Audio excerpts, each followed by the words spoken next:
As Stephanie said, just a declaration of interest, I am Director of Aesthetic Source.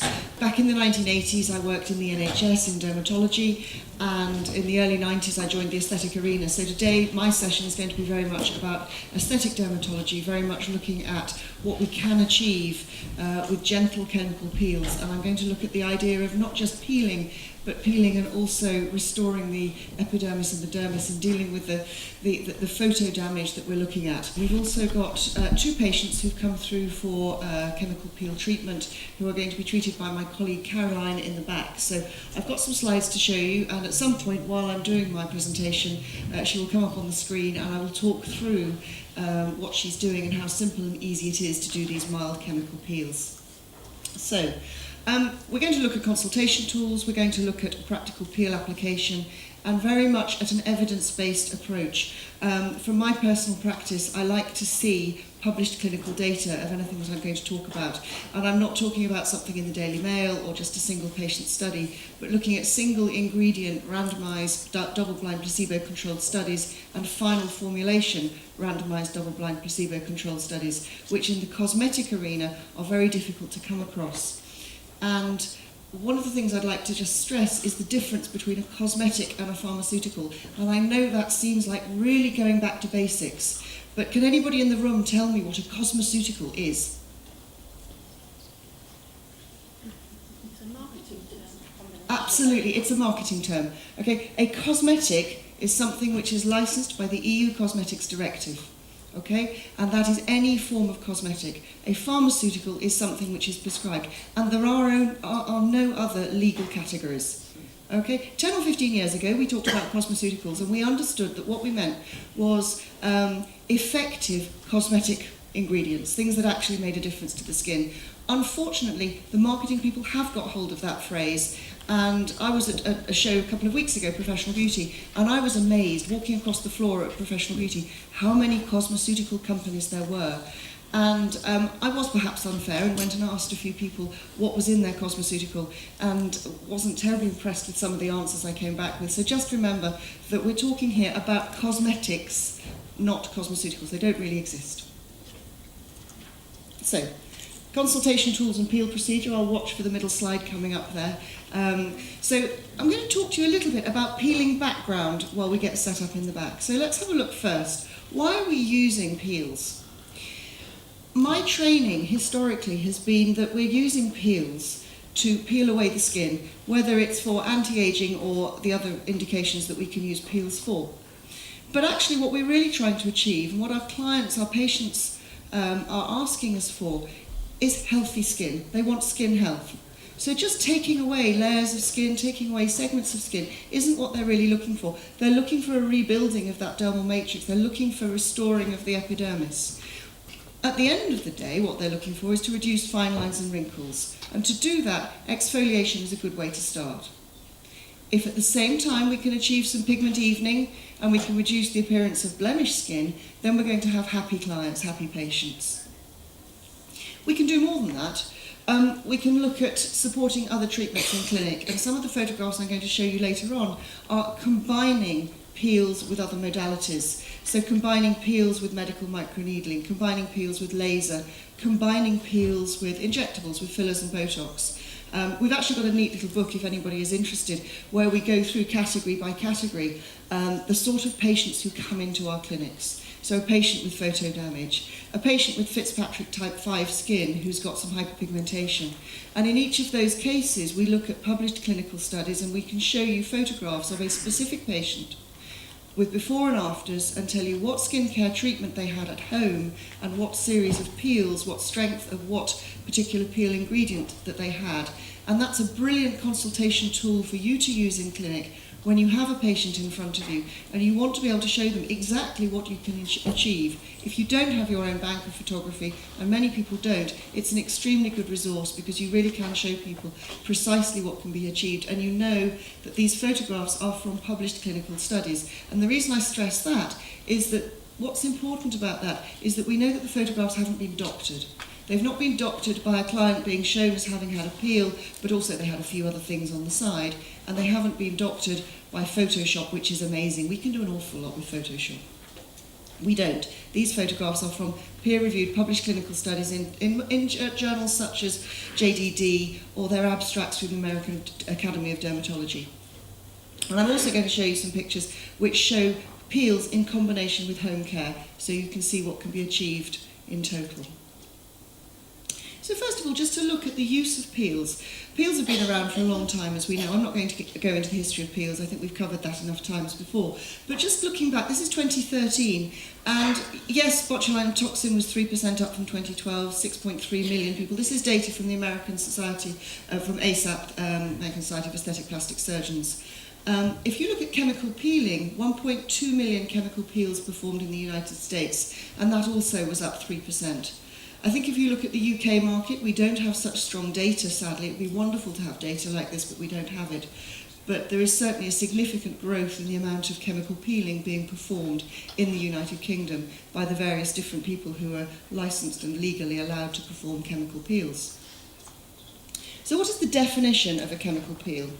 Well, the definition of a chemical peel, and I'm going to read here from the American Academy of Dermatology, the guidelines are chemical peeling for the treatment of certain cutaneous diseases and conditions and for aesthetic improvement in the application of one or more chemical exfoliating agents to the skin, resulting in the destruction of portions of the epidermis and dermis and the resulting regeneration of new epidermis or dermis and new epidermal and dermal tissue.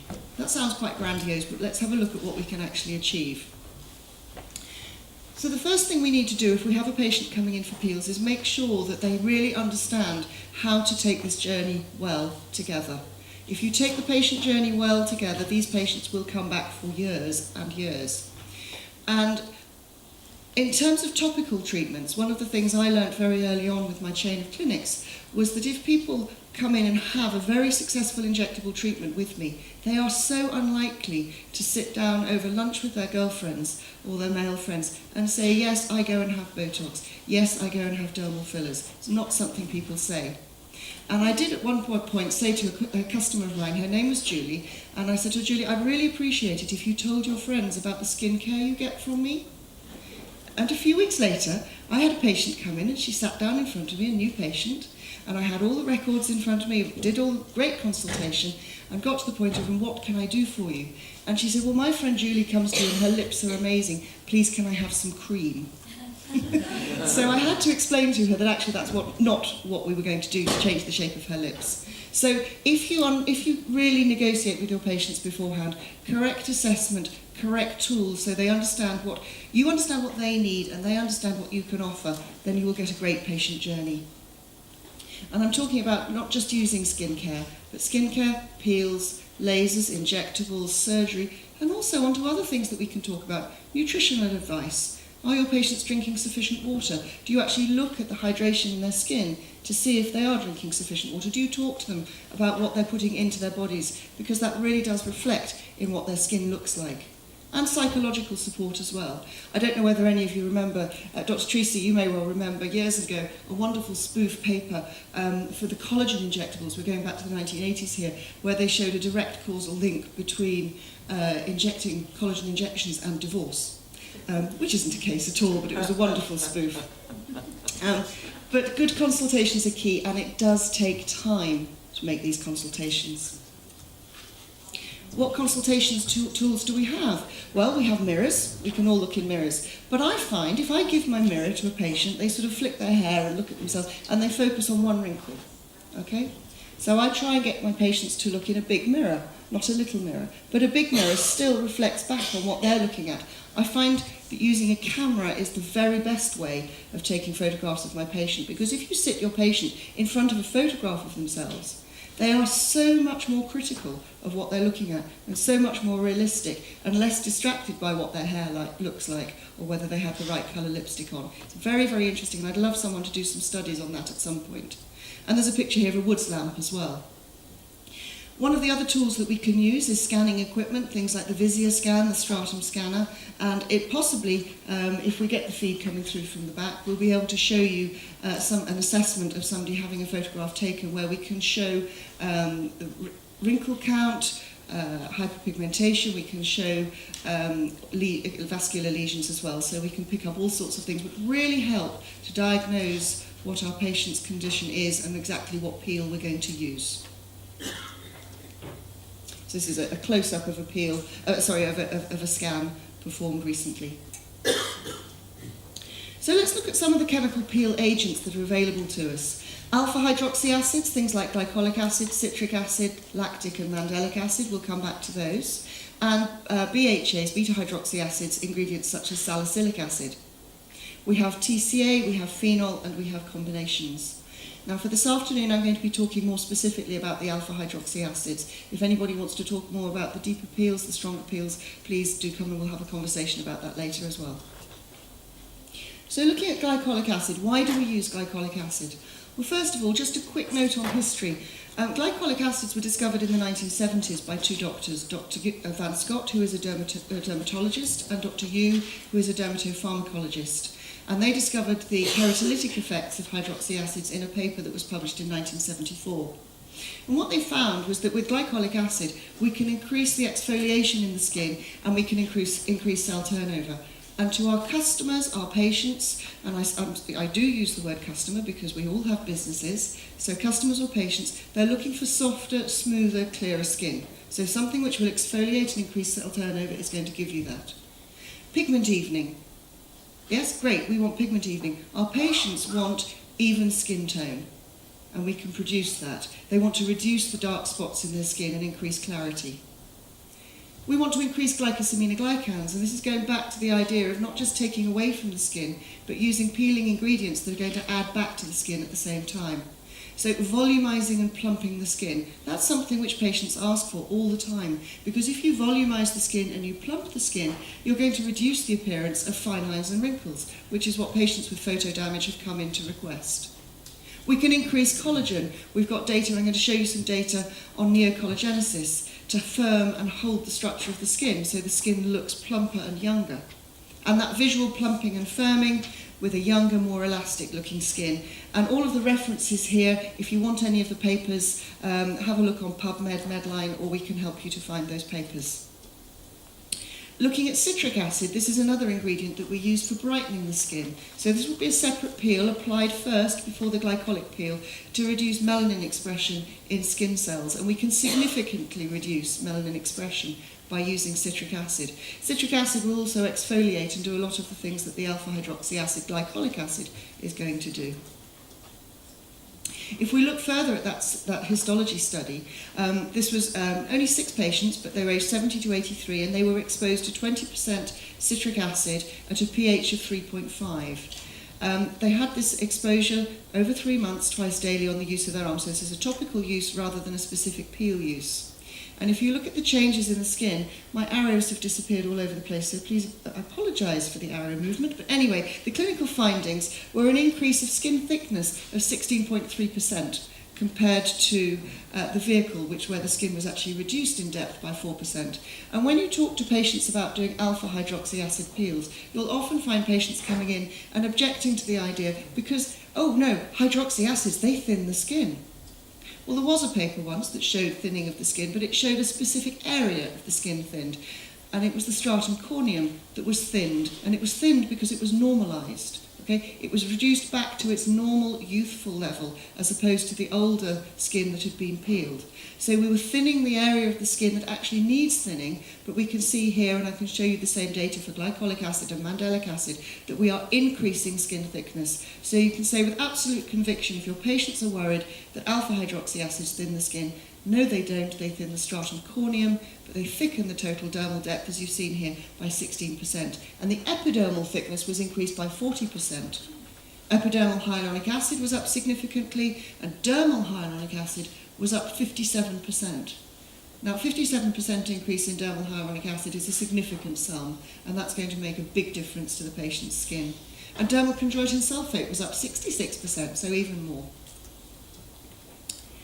Now, mandelic acid, this is another ingredient that we use for peeling, and it's getting increasing interest. Mandelic acid used alongside salicylic acid is very useful. Salicylic acid is very well known for its effect in the skin. It's extremely popular and well used because of its ability to reduce sebum production. One of the side effects of salicylic acid is that it dehydrates the skin. It reduces the total water content of the skin. And a dehydrated skin sadly produces more oil, not more water. So that's how we get the sort of high street rebound acne, where patients are using too much salicylic acid and they're struggling with that. If you add in mandelic acid to your protocol, then you're going to find mandelic acid reduces sebum production very, very, very quickly and very well. But it's also a humectant, so it increases the water content in the skin. So for peeling, mandelic acid will give you a really lovely result. It's a very similar molecular structure to glycolic acid, but it's more lipophilic, so again it's very suitable for patients with oily skin and acne-prone skin. If we look at the sebumeter measurements, you can see here we're comparing mandelic acid with salicylic acid and benzyl peroxide cream, with the mandelic acid in blue. So you can see you're getting very, very similar results, if not better results, in reducing sebumeter count than with the benzyl peroxide or salicylic acid. At the time of the treatment, so Caroline has taken off the makeup, she's prepped the patient first of all with a facial cleanser, with a very gentle polyhydroxy acid gluconolactone cleanser, which will get rid of everything from the skin, all the makeup, etc. And then she will second prep with a pre-peel cleanser, which is a solvent surfactant. So that's going to reduce all of the surface oils from the skin, any cellular debris, and get rid of that. The next thing she's done is just protect the eye area. Now you'll note, and this is something which is actually controversial, one of the things that we teach in peeling now, when we're using the gentle hydroxy acid peels, is not to put any occlusion, any protection over the eyes while the peel is going on, because we did some research which looked at the insurance and the number of burns that we'd had, and people are much more likely to get a superficial burn in the eye area from a peel which has been applied with gauze or other protective means over the eye, because the peel can leach in underneath and then it doesn't get neutralised afterwards. So much better to get the patient to close their eyes, and we should not be spilling our peel. If you do spill the peel, you need to wash with a saline wash immediately and neutralise, but it's something which we just simply don't do. So she's having the peel applied. We're using a glycolic peel here. I would imagine that we're using a 20% peel. And one of the interesting things about hydroxy acid peels, again, is that we always traditionally have talked about percentages of peels. Now I can walk along a high street and go to different pharmacies and collect a range of glycolic peels from 10% up to 70%. But the pH will range from 0.6 up to pH 5. Now pH 5 ain't going to do very much, okay? But I can actually specifically say, right, I'm going to shop for 70% peel today. And with 70% peel, I can find peels with a pH that varies between 0.6 and 5, okay? So if you're taking on a peel range, be very careful to understand whether you're using a buffered, a partially neutralised, or a fully bioavailable peel. Here, with the product that we're using today, this is fully bioavailable. So the pH of this 20% is pH 1.6, which is significantly lower than a lot of 70% peels that are available on the market. The peel is applied for a maximum of 5 minutes exposure at any one time. So this client will have this peel on, the timer will be going, we'll be waiting for the 5-minute count. While the peel is on the skin, we'll be watching very carefully to see if we see any redness appearing or if we get any epidermolysis. If we get epidermolysis where the tissues have separated or the fat is denatured, that means that it's time to neutralise the peel. So we take our neutraliser and spray it on. If we can, we take the patient up to 5 minutes. Okay, so we really want to see this peel on for 5 minutes if possible. The peel procedure is 6 peels. We always start with 20% peel, and the second time the patient comes in, which should be around 4 weeks later, 3.5 to 4 weeks later, because we want to allow for the epidermal cell turnover.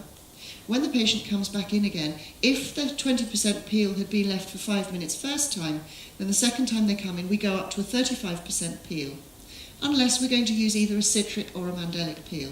If we're going to use a citric or a mandelic peel, we will apply that first when they come in for their second peel, leave it for 2 minutes, and provided that we haven't had to neutralise for any reason, we'll then apply a glycolic peel for further 5 minutes. The next time they come in, we can do exactly the same procedure, so 2 minutes of either the mandelic or the citric acid, and then we apply the glycolic 35%. and then the subsequent time we do the glycolic 50, and then we have the glycolic 70% peel. Now, the reason that Caroline is continuing to brush the patient is interesting, and this is something we've done a lot of research in the United States, looking at the best way of getting your patient to achieve 5 minutes of a peel. She's using a dry brush to brush the skin. Often we use a cold air fan, cold air blower or a fan, and patients find that quite alarming because there's no contact. They've got their eyes closed, they've got acid on their face, and they've got a machine blowing cold air at them, and they can be quite nervous of it. Gently brushing the skin with the brush does not affect the glycolic peel, but it says something very important to the patient, and that is, I'm right here, I'm right beside you, don't worry. And I'm going to echo what Anna was saying earlier about local vocal, or vocal local. The voice is a very, very powerful tool to keep your patients relaxed and calm while the peel is on.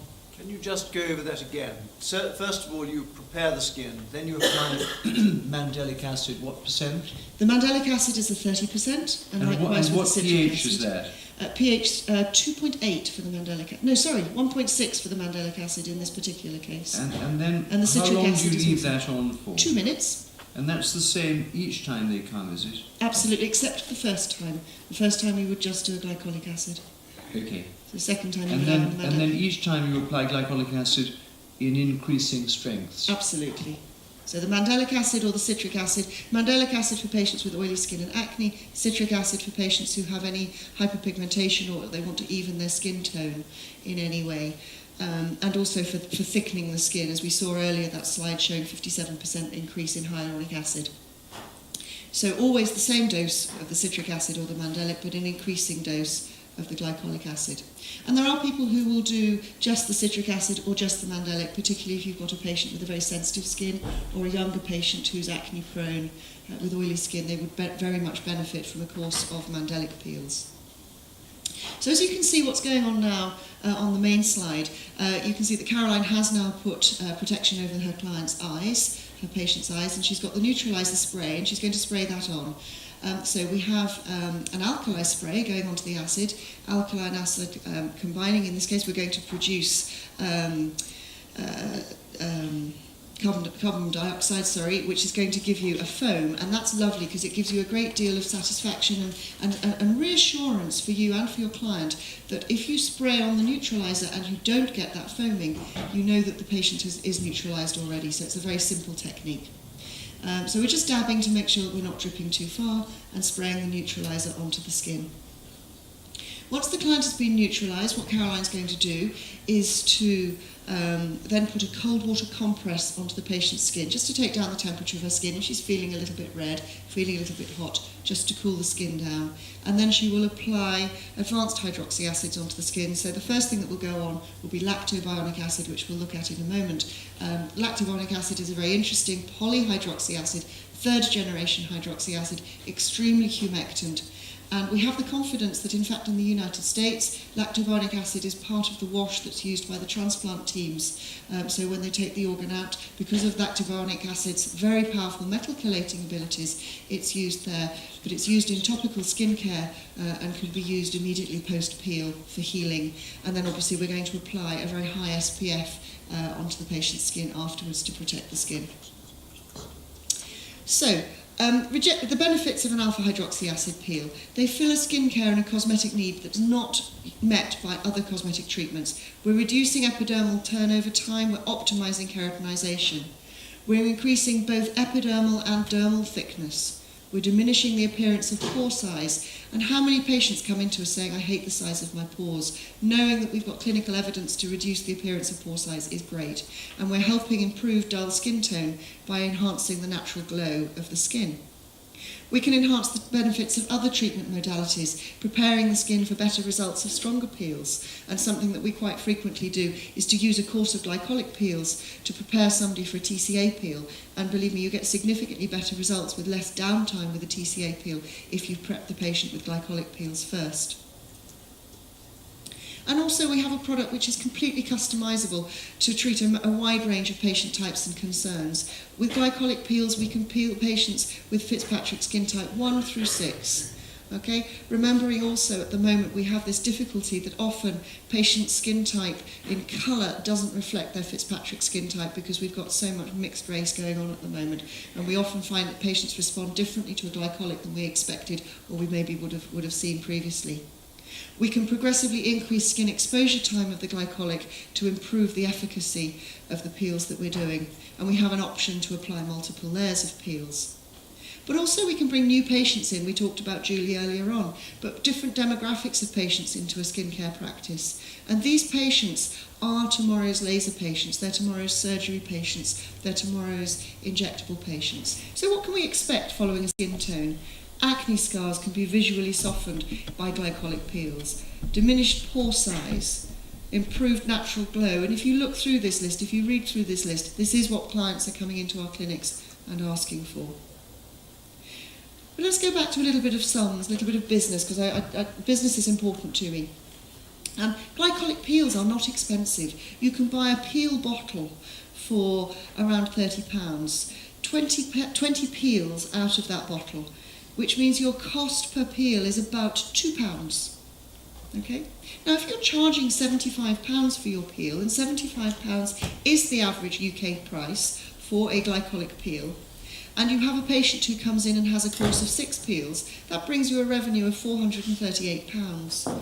If you have 20 patients, or so 25 patients coming in and having that course of peels, that brings you over £10,000. And these are patients who are lying on your couch, your treatment couch, who are there to be talked with, and you can talk with them about the other treatments that they can have. Remember, these patients aren't just going to have peels, they're going to have home care as well.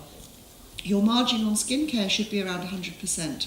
So if your client's spending about £200 every 3 or 4 months on their skincare, which is what a lot of people do spend on their skincare, if you walk into John Lewis or Harrods and ask for a moisturiser, you may well be asked to spend £300 or £400 on a single pot of something which has no clinical evidence whatsoever. So convincing your patients to spend a couple of £100 every 3 or 4 months on something which does have clinical evidence shouldn't be difficult. And that's on top of your peel revenue and on top of the other things that you're doing in clinic.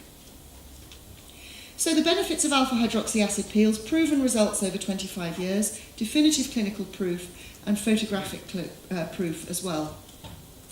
I'm just going to go back to that slide and just talk about patients we don't treat. So we don't treat patients who have active cold sores, active herpes simplex. We don't treat patients who've had Roaccutane, oral vitamin A within the last 6 months.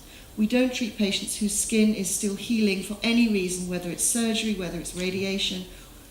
We don't treat them. And also, one of the things which is very, very important is don't treat them if they have insufficient sun protection. If my patient hasn't bought a sun protection factor from me, I will not treat them unless they bring in the treatment, the SPF that they're going to use. I take it very, very seriously. You have to have an SPF after a peel. Although actually there was a clinical study done to look at what level of SPF you need to mitigate the reduction in the stratum corneum, i.e. the reduction in the barrier, the skin barrier effect of using alpha hydroxy acid peels. And the SPF you need to mitigate that is an SPF 2, which is remarkably low. But nonetheless, I would still recommend using an SPF 30 to 50 for your patients who are having peels. Cautions: be very careful with chemical peels with patients who have hair colour.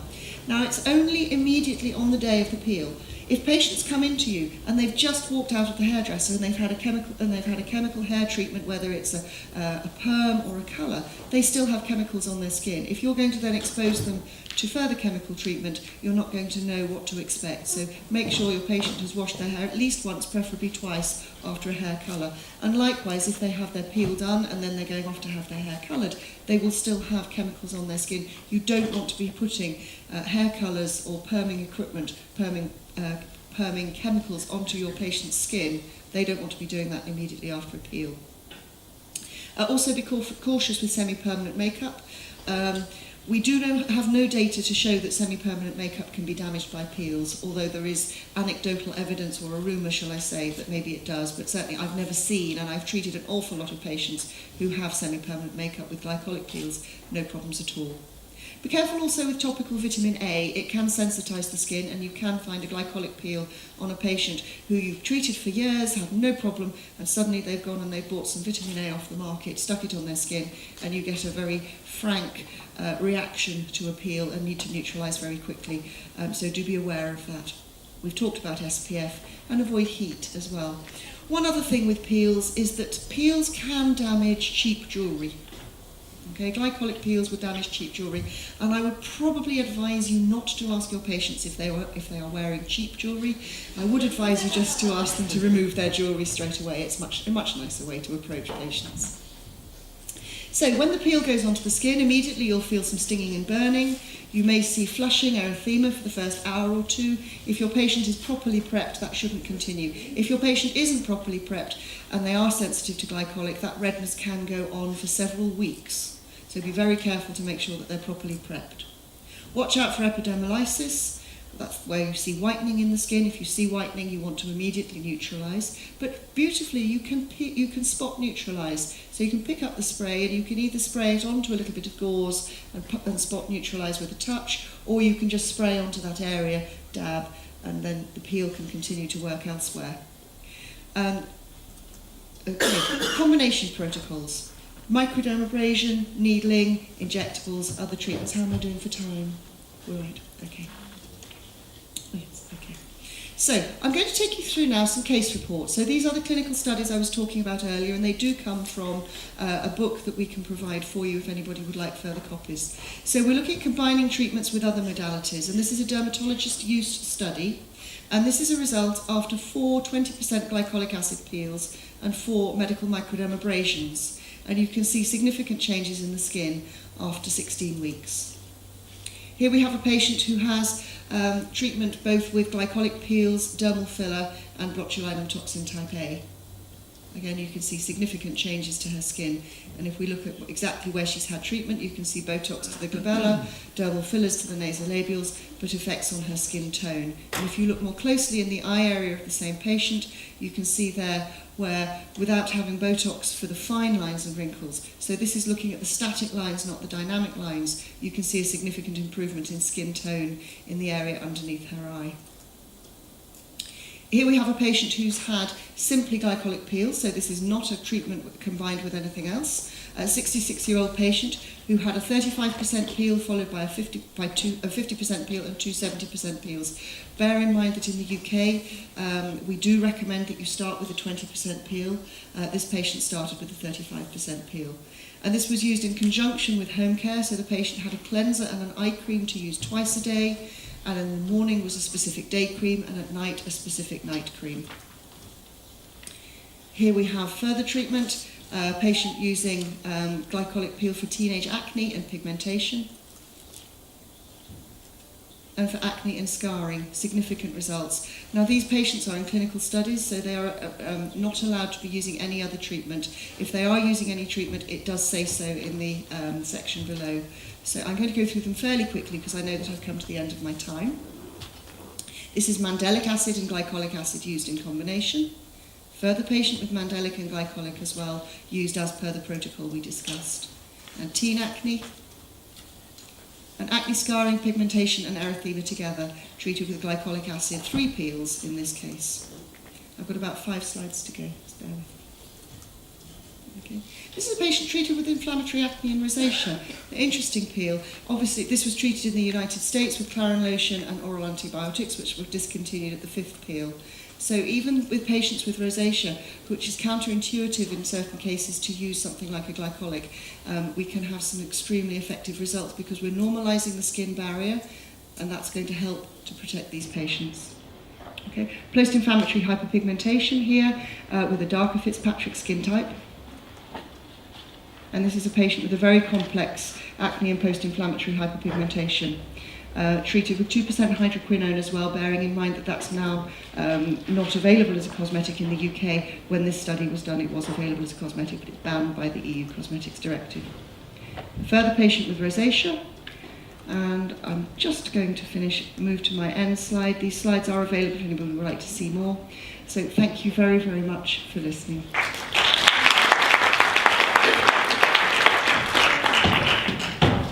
That was so interesting, absolutely fantastic. One of the best talks I've heard on peels for a long, long time. Thank you very much indeed.